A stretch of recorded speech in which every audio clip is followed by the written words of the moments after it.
नमस्कार दोस्तों, कैसे हैं आप लोग। उम्मीद है आप सभी अच्छे होंगे। महंगाई का महाविस्फोट हुआ है। जो थोक महंगाई है वो अपने रिकॉर्ड स्तर पर पहुंच गई है और दूसरी तरफ पेट्रोल और डीजल के दाम भी 3-3 रुपए बढ़ा दिए गए, सीएनजी के दाम भी 2 रुपए बढ़ाए गए। तो ऐसे में ये जो महंगाई का महाविस्फोट हुआ है, इसको लेकर क्या देश की परिस्थिति स्थिति है, उसको लेकर बातचीत करेंगे। केपी मलिक जी वरिष्ठ हमारे साथ जुड़े। सर, बहुत बहुत स्वागत है आपका। बहुत बहुत धन्यवाद हिमांशु जी, आपका भी और आपके दर्शकों का भी बहुत बहुत धन्यवाद, आभार। सर, दुनिया भर में संकट है। अब पेट्रोल के और डीजल के दाम भी बढ़े हैं और हाल ही में जो है महंगाई के जो आंकड़े हैं वो भी जारी किए गए हैं। तो थोक महंगाई जो है 8.30% बढ़ी है। लेकिन सवाल ये है कि देश हित में अगर हमसे कुछ करने को कहा जा रहा है तो फिर विपक्ष इतना हंगामा क्यों कर रहा है। ये तो पूरी दुनिया में हो रहा है, तमाम देशों में हो रहा है। महंगाई बढ़ रही है। यहाँ तो अब तक कंट्रोल करके मोदी जी ने रखा। कम से कम इस बात के लिए अप्रिशिएट किया जाना चाहिए उनको। उन्होंने खुद का काफिला 2 गाड़ियों का कर दिया। इस पर कोई बात नहीं कर रहा है। सब कह रहे हैं कि हाँ, महंगाई आ गई, महंगाई आ गई। सर, नहीं, देखिए हिमांशु जी, अगर आप देखें, इसकी आशंका थी कि पेट्रोल डीजल के रेट भी बढ़ेंगे और महंगाई भी बढ़ेगी। उसके तमाम कारण हैं। एक तो ये है कि भाई जो ईरान का और अमेरिका का इजराइल का युद्ध चल रहा है, इस युद्ध से जिस तरह से भारत भी प्रभावित हुआ है, तो उसमें महंगाई बढ़ना भी तय था और हमें दिक्कत होगी ये भी तय था। लेकिन बात यह है कि सरकार कितनी तैयार है इसके लिए। सरकार ने क्या तैयारियां की हैं? देश तो उनके साथ खड़ा है, देश राष्ट्र के साथ है। देश के लोग थोड़े ही कहीं जा रहे हैं, वो तो राष्ट्र के साथ हैं। और विपक्ष भी कहां भागेगा? विपक्ष का काम है आलोचना करना, लेकिन विपक्ष इस चीज से बच नहीं सकता कि अगर सरकार कोई अपील करती है, कुछ करती है, लेकिन क्या सरकार के मंत्री, प्रधानमंत्री कोई अपील या कोई काम सीरियसली कर रहे हैं या खाली नौटंकी कर रहे हैं? ये देखने वाली बात है। दूसरी बात यह है कि प्रधानमंत्री जी को 5 राज्यों में चुनाव होने के तत्काल बाद याद आ गया कि देश में दिक्कत है। देश में पेट्रोल की, डीजल की और डॉलर की एकाएक दिक्कत हो गई। तो ये क्या दिक्कत एकाएक हो गई है, 3 दिन में हो गई है, या कई महीनों से चल रही है? और आप जानबूझ के इसको सामने नहीं लाना चाहते थे, क्योंकि आपको लगता था कि चुनाव प्रभावित हो सकते हैं। तो ये सारी जो चीजें हैं, इसको देखते हुए विपक्ष अपनी जगह ठीक है, लेकिन सरकार की क्या तैयारियां हैं? प्रधानमंत्री जी लोगों से अपील कर रहे हैं, सोना मत खरीदो, बाहर मत जाओ, तेल खाना कम कर दो। बहुत सारी चीजें हैं, लोग मानने को भी तैयार हैं, लेकिन प्रधानमंत्री जी क्या ये सारी चीजें कर रहे हैं? प्रधानमंत्री जी अपना काफिला कम कर रहे हैं। प्रधानमंत्री जी को पहले कैबिनेट की मीटिंग करके निर्णय लेना चाहिए था कि भाई तत्काल सारे मंत्रियों की सिक्योरिटी कम की जा रही है, उनकी फ्लीट कम की जा रही है, उनकी गाड़ियां कम की जा रही हैं, उनकी सैलरी कम की जा रही। प्रधानमंत्री जी ने कोई ऐसा खाका अपना रखा, या सिर्फ जनता को ही करवाना है सब कुछ और अपने आप कुछ नहीं करना है? क्या आप प्रधानमंत्री जनता को चिढ़ाने का काम कर रहे हैं या उनके लिए कुछ अच्छा करने का काम कर रहे हैं? इसलिए देश में जो है नहीं प्रधानमंत्री जी सर, की बात पूरा को। तो हम लोग इस बारे में चर्चा कर रहे थे कि इलेक्शन रिजल्ट आएंगे और उसके अगले दिन ही जो है महंगाई बढ़ने लगेगी या फिर पेट्रोल डीजल के दाम बढ़ जाएंगे। 10 दिनों तक रोका तो सरकार ने कितना एहसान कर दिया हम लोगों के ऊपर कि पूरे चुनाव भर एक भी अठन्नी भी नहीं बढ़ाई, जबकि 28 फरवरी से जो है युद्ध लगातार चल रहा है। देखिए हिमांशु जी, अगर आप ये कह रहे हैं कि 10 दिन रोका उन्होंने या चुनाव के दौरान रेट को रोका है, तो हमें वो भी नहीं भूलना चाहिए जब रशिया के और यूक्रेन के युद्ध के बीच में हमें फायदा हुआ था और हमें बड़े सस्ते में तेल मिला था, तो तभी कंपनियों ने रेट घटाया नहीं था। तभी कंपनी इसी रेट पे बेच रही थी और मोटा मुनाफा कमा रही थी। तो उन कंपनियों ने उस समय जो मुनाफा कमाया था, और अगर अभी उनको कुछ घाटा हो रहा है और कंपनियां घाटे का रोना रो रही हैं, तो ये दोनों बातों को भी हमें जोड़ के देखना चाहिए। और क्या सरकार ये आकलन कर रही है कि ये जो घाटा कंपनियों को हो रहा है, तो ये खाली पब्लिक की जेब से ही निकालना है, या सरकार इस पे सब्सिडी बढ़ाएगी? अगर सब्सिडी बढ़ाएगी तो कब तक बढ़ाएगी? और सब्सिडी अगर बढ़ाती है तो खजाने में इतना पैसा है क्या और खजाने में पैसा आ रहा है तो वो कहाँ से आ रहा है? क्योंकि अभी तो आपका 5 किलो राशन भी चल रहा है। आपकी तमाम जो है इलेक्शन जहां होंगे, अभी यूपी में इलेक्शन है, वहां भी आपको फ्री बांटने हैं पैसे, क्योंकि आप तो चुनाव के दौरान ही बांट देते हैं। आपने बिहार में 10-10 हजार रुपए महिलाओं के अकाउंट में डाल दिए, आप वहां पे फ्री पैसा बांट रहे हैं वेस्ट बंगाल में। तो यही चीज आपको उत्तर प्रदेश में करनी है, तो क्या इसके लिए आप तैयार हैं? ये सारी चीजें देखनी होंगी। मुझे नहीं, लग रहा है कि कहीं ना जी बचत के नाम पर सर कर तो रहे हैं ना। देवेंद्र फडणवीस मोटरसाइकिल से चल रहे हैं और उनकी सिक्योरिटी वाले पैदल पैदल चल रहे हैं। तो कितना नहीं, देखिए, कितना ये तो कितना बढ़िया हिमांशु बात जी, है। ये हिमांशु जी, ये नौटंकी तो भारतीय जनता पार्टी में पुरानी है। आपको याद होगा एक बार स्वच्छ आंदोलन मोदी जी ने चलाया था और मंत्री किस प्रकार से झाड़ू लगा रहे थे, और वो कैसी झाड़ू आज तक लग रही है, वो आपके सामने।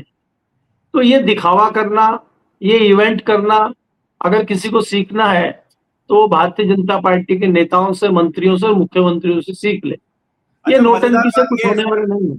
मजेदार बात यह है, मोदी जी 2 गाड़ियों के काफिले से चल रहे हैं, गृह मंत्री जी 4 गाड़ियों के काफिले से चल रहे हैं, और बाकी मुख्यमंत्री जितने अभी योगी आदित्यनाथ जी गए थे दिल्ली में मुलाकात करने, उनके तो गाड़ियां गिनी नहीं जा रही थी, इतनी गाड़ियां थी। तो अब दिल्ली और लखनऊ के बीच में जो तलखियां हैं, अब वो मोदी जी की बात मानेंगे भी नहीं। मोदी जी चलेंगे 2 गाड़ियों से, योगी जी चलेंगे, मतलब गिनती नहीं है उतनी गाड़ियों से, उतना काफिला लेकर चलेंगे। देखिए, ये हिमांशु जी, ये दोनों ही बातें मेरे हिसाब से ठीक नहीं है। प्रधानमंत्री जी को 2 गाड़ियों से भी नहीं चलना चाहिए। प्रधानमंत्री का जिस तरह का रुतबा है, प्रधानमंत्री है, उनकी सिक्योरिटी की भी बात है। दूसरा क्या है कि जहां बेजा यूज आप गाड़ियों का कर रहे हैं या सिक्योरिटी का कर रहे हैं, उसमें भी कटौती होनी चाहिए। कई ऐसे लोग हैं जो बेजा इस्तेमाल कर रहे हैं। योगी जी को दिल्ली में इतनी बड़ी गाड़ियों का काफिला ले जाने की क्या जरूरत है? मैं तो ऐसे केंद्रीय मंत्रियों को और मुख्यमंत्रियों को भी जानता हूं जो सिक्योरिटी के नाम पर नाम मात्र के लोगों को रखते थे। मैं तो इंद्रजीत गुप्ता जैसे गृह मंत्री को जानता हूं, जो गृह मंत्री रहते हुए 2 कमरे के वेस्टर्न कोर्ट के घर में रहते थे और कभी सिक्योरिटी नहीं ली। मैं तो देश के रक्षा मंत्री जॉर्ज फर्नांडिस को भी जानता हूं, जिन्होंने अपनी कोठी का गेट ही हटा दिया था, क्योंकि जब विपक्ष के प्रधानमंत्री या गृह मंत्री निकलते थे तो उनका गेट बंद कर देते थे सिक्योरिटी के नाम पे। और जब वो रक्षा मंत्री बने थे तो वो सिंपल गाड़ी में जाते थे, उनके साथ कोई तामझाम नहीं होता था। मैं तो उनको भी जानता हूँ। तो हमने तो ये सब चीजें देखी हैं। आज इस प्रकार की नौटंकी चल रही है कि हर चीज को एक इवेंट बताया जा रहा है, इवेंट करके दिखाया जा रहा है, और भोपू मीडिया उसको भोपू में ढपली बजा रहा है, जनता को भ्रमित करने के लिए, जनता को दिखाने के लिए। 2 दिन से चर्चा ये चल रही थी, प्रधानमंत्री की जो 2 गाड़ियां थी वो तो खाली थे, प्रधानमंत्री जी तो थे ही नहीं। अगर प्रधानमंत्री जी 2 गाड़ी में थे ही नहीं तो फिर 2 गाड़ी का काफिला काहे को प्रधानमंत्री जी का चल रहा है? ये भी सच्चाई सामने आनी चाहिए। तो बहुत सारी चीजें हैं, लेकिन मेन बात यह है कि जिस प्रकार से देश में महंगाई बढ़ रही है और जिस प्रकार से आपने आज रेट बढ़ाने की शुरुआत कर दी है, और आज सुबह सुबह ताजा खबर लोगों को मिली है कि 3-3 रुपए डीजल पे और पेट्रोल पे बढ़ गए हैं। ये किस कैलकुलेशन से बढ़े हैं? ये क्या इरादा है सरकार का? ये सरकार को, ये भी जनता को बताना नहीं चाहिए। सर, ये तो सरकार कहेगी ना, देशभक्ति के लिए आप इतना नहीं कर सकते, आप 3 रुपए का महंगा पेट्रोल डीजल नहीं खरीद सकते हैं। भाई जब सस्ता था तब आपने सस्ता किया नहीं, तब भी आप हमसे देशभक्ति ले रहे थे। अब जब महंगा हो गया है तो आप जो है हमसे देशभक्ति के नाम पर उस चीज को महंगा बेचेंगे। देखिए, देशभक्ति दिखाने के लिए जनता तो देशभक्ति दिखाती है, लोग राष्ट्र के नाम पे देशभक्ति दिखाते हैं, लेकिन देशभक्ति के लिए उन अपने आकाओं से भी बात करनी चाहिए जिन्होंने बेजा पैसा कमाया था। वो जो आपके उद्योगपति हैं, क्या वो भी सरकार को दान देंगे?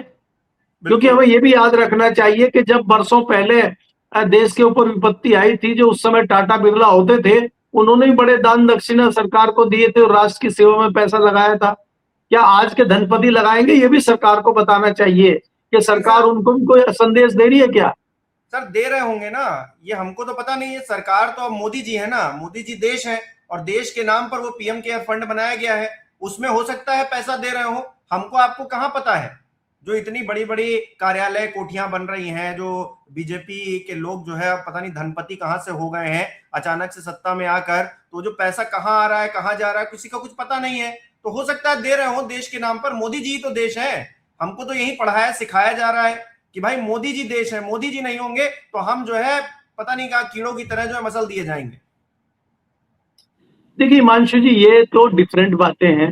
ये किसी निजी पार्टी की और निजी नेता की आप बात कर सकते हैं, लेकिन मैं जब राष्ट्र की बात करता हूँ, राष्ट्र के लिए बात करता हूँ, तो मैं ये कहना चाहता हूँ कि क्या आप सोना ना खरीदने की अपील, तेल ना खाने की अपील, विदेश ना जाने की अपील सिर्फ जनता से ही कर रहे हैं, या जो आपके पूंजीपति दोस्त हैं उनसे भी कोई इस प्रकार की आप अपील कर रहे हैं कि देश के जो बड़े व्यापारी हैं वो आगे आए और बढ़ चढ़ के सरकार की जो है मदद करें, सरकार को चंदे के रूप में पैसा दें, ताकि राष्ट्र को आगे बढ़ाया जा सके और गरीब जो आदमी है, जो दो रोटी का मोहताज भी है, उसको दिक्कत ना हो, देश में खाद्यान्न की दिक्कत ना हो, देश में कोई दूसरी दिक्कतें ना हो, उनको ठीक करने के लिए सरकार का सहयोग करें। तो आप क्या खुद भी अपने अंदर आत्मसात इस बात को करेंगे क्या, या आपके पूंजीपति साथी भी करेंगे क्या? ये भी तो जनता चाहती है, या खाली आप एक तरफा जनता से ही कराना चाहते हैं? सवाल मेरा ये है। दूसरी बात ये है, मैं जो हिमांशु जी आपको कहना चाह रहा हूँ कि ये जो 3-3 रुपए आपने बढ़ाए हैं डीजल पे, पेट्रोल पे, इससे बढ़ाते ही अभी आपको ये देखना है कि इससे दूसरी जगह भी तो महंगाई बढ़ेगी। जैसे ढुलाई का खर्चा बढ़ेगा, किसान जो खेत में ट्रैक्टर यूज करता है उसमें डीजल का खर्चा बढ़ेगा। बाकी सबसे बड़ा काम ये होता है कि सामान को एक जगह से दूसरी जगह भेजा जाता है तो परिवहन का खर्चा बढ़ता है। आपकी ट्रेनें जो डीजल से चलती हैं उसका खर्चा बढ़ेगा, ट्रकों का खर्चा बढ़ेगा, जो लोग एक जगह से दूसरी जगह जाते हैं किरायों में वृद्धि होगी। तो बहुत सारी चीजों में जो एकाएक वृद्धि होगी, और देश में वैसे ही अभी आपने भी कहा कि महंगाई दर बढ़ रही है, तो महंगाई दर तो और तेजी से बढ़ेगी, और इस हिसाब से तो वो 10 का पैमाना भी पार कर जाएगी। तो क्या इसको रोकने के लिए सरकार के पास कोई रोड मैप है क्या? सरकार क्या कर रही है महंगाई से बचने के लिए? सरकार महंगाई को कंट्रोल में करने के लिए क्या कर रही है वो बताना चाहिए। या सरकार अभी भी सिर्फ बहलाने और फुसलाने का ही काम कर रही है, और लोगों को अपील करके छोड़ दिया, और खुद आप जो है 5 देशों की यात्रा पे निकल गए हैं और दूसरे लोगों को कह रहे हैं कि आपको विदेश जाने की जरूरत नहीं है, तो खाली जनता को ही बताते रहेंगे, आप साथ भी कुछ करेंगे आप? जी। अच्छा, यहाँ पे ये भी कहा जा रहा है कि जो मंत्री विधायक ये सब हैं, सांसद हैं, ये देशभक्ति क्यों नहीं अपनी दिखा रहे हैं, अपनी अपनी जो है सैलरीज क्यों नहीं आधी डोनेट कर रहे हैं? ये जो तमाम पेंशन्स कई लोग लेते हैं वो पेंशन कई क्यों ले रहे हैं, एक पेंशन क्यों नहीं ले रहे हैं? ये लोग, ये मतलब देशभक्ति आम आदमी दिखाए, आम आदमी ही सब कुछ करे। भाई हिमांशु जी, मैं यही तो आपको कह रहा हूँ ना कि मोदी जी ने जो इतना बड़ा संदेश एकाएक आके मंच पे जनता को दे दिया। अच्छा ये होता कि आप सबसे पहले अपने घर का आकलन करते, अपनी पार्टी का आकलन करते, अपनी सरकार का आकलन करते, और आप एक सख्त आदेश सरकार में करते कि भाई इस तरह की चीजों में कटौती की जा रही है, कोई भी मिसयूज नहीं करेगा, परिवहन का कम से कम यूज करेगा, गाड़ियों का कम से कम प्रयोग होगा जिससे कि तेल बचाया जा सके। दूसरा, जो अननेसेसरी खर्चे हो रहे हैं उन पर हम किस प्रकार से लगाम लगा सकते हैं, उसकी एक विवेचना होनी चाहिए थी। दूसरा, आपके सांसद हैं, विधायक हैं, एमएलए हैं, देश के तमाम बड़े राज्यों में आपकी सरकारें हैं, तो एक झटके में आप बहुत पैसा बचाने के लिए सांसदों की, मंत्रियों की, मुख्यमंत्रियों की तनख्वाह आदि कर सकते थे। आप उनसे अपील भी तो करते हैं ना आप। आपने जैसे जनता की सब्सिडी छुड़ा दी थी गैस की, तो आपके तो कहने से लोग छोड़ देते हैं। तो आप क्या खाली जनता से ही अपील करते हैं? तो आप इनसे, मंत्रियों से, मुख्यमंत्रियों से, विधायकों से, भारतीय जनता पार्टी के नेताओं से अपील क्यों नहीं करते? ये हमारी समझ से परे है, हम इसको समझना चाहते हैं, इस गणित को। वो तो काबिल है, वो तो इस तरह का कर सकते हैं क्योंकि उनके पास तो किसी चीज की कमी नहीं है। अगर एक विधायक मंत्री पैसे कमा रहा है और वो अपनी सैलरी छोड़ देता है, तो क्या उसकी तो रोटियां बंद नहीं होंगी ना? तो सबको पता है कितना पैसा उसके पास है। या सिर्फ आप आम आदमी से ही अपेक्षा कर रहे हैं, या कहीं ये नौटंकी कर रहे हैं? आप करना किसी से नहीं, खाली नौटंकी कर रहे हैं। अच्छा, एक गोदी मीडिया जो है इस देश का, वो मतलब किस तरह से माइंड वॉश करता है। मैं एक चीज और देख रहा था अभी, क्योंकि पेट्रोल डीजल के दाम बढ़े, तो अब जो रिपोर्ट छापी जा रही है गोदी मीडिया पे, वो क्या छापी जा रही है कि 3 गुना महंगा हो सकता था पेट्रोल, लेकिन क्योंकि मोदी जी ने पहले से ध्यान दिया है, क्योंकि जो कंपनियां हैं वो 1,000 करोड़ रुपए का घाटा झेल रही थी, पेट्रोल पर 26 रुपए, डीजल पर 82 रुपए तक जो है तेल कंपनियां अपनी जेब से दे रही थी ताकि आपको सस्ता मिल सके, हमको अभी तक सस्ता मिल रहा था सर, मतलब 90 रुपीज प्लस है हर जगह पर, हम लोगों को अभी सस्ता मिल रहा था, ये सस्ता है अकॉर्डिंग टू गोदी मीडिया। और आगे ये लिख रहे हैं कि ये सब नहीं होता तो पेट्रोल 2 से 3 गुना महंगा हो जाता, किसान, ट्रक वाले और ऑटो चालक सबसे ज्यादा टूट जाते। मतलब आप इसमें भी कह रहे हैं बड़ी अच्छी चीज है, मतलब इसमें भी आप तो क्रिटिसाइज करने की जगह, तैयारी नहीं की सरकार ने ये कहने की जगह, ये कह रहे हैं कि भाई तेल कंपनियों ने हमको बचा लिया, नहीं तो हम पता नहीं कहां चले जाते। देखिए हिमांशु जी, ये तो जो है राग दरबारी करने वाले पत्रकार हैं, इनको तो राग दरबारी करनी है, इनको तो हर चीज में मोदी जी का मास्टर स्ट्रोक दिखाई देता है। अगर ये बिल्कुल निष्पक्ष होके इस तरह की रिपोर्ट लिखते तो ये जरूर जिक्र इस बात का करते कि इसमें कोई दो राय नहीं है कि आज कंपनियों को नुकसान हो रहा है ईंधन में, और कंपनियों को जो नुकसान हो रहा है उस पर सरकार की कोई स्ट्रेटजी फिलहाल नहीं है, क्योंकि सरकार चुनाव देख रही। लेकिन यहाँ इस रिपोर्ट में इनको ये भी जिक्र करना चाहिए था, जैसा कि मैंने कहा आपको, जो अभी युद्ध ईरान इराक का भी ईरान का और अमेरिका का भी चल रहा है, इससे भी कहीं ना कहीं हमें अभी भी रूस से तो हमारा तेल आ ही रहा है, सस्ते पे आ रहा था अभी तक, तो अब कुछ रेट उन्होंने बढ़ाए हैं।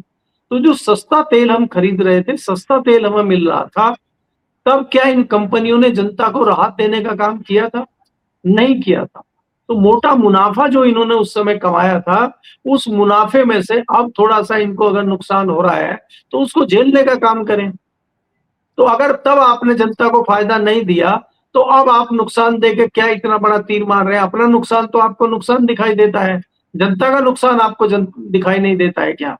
तो ये सब जो पत्रकार इस तरह के हैं, इसको चाटुकार और राग दरबारी वाले पत्रकार होते हैं ये, जो दरबार में दरबारी राजा को खुश करने के लिए इस तरह की रिपोर्ट लिखते हैं।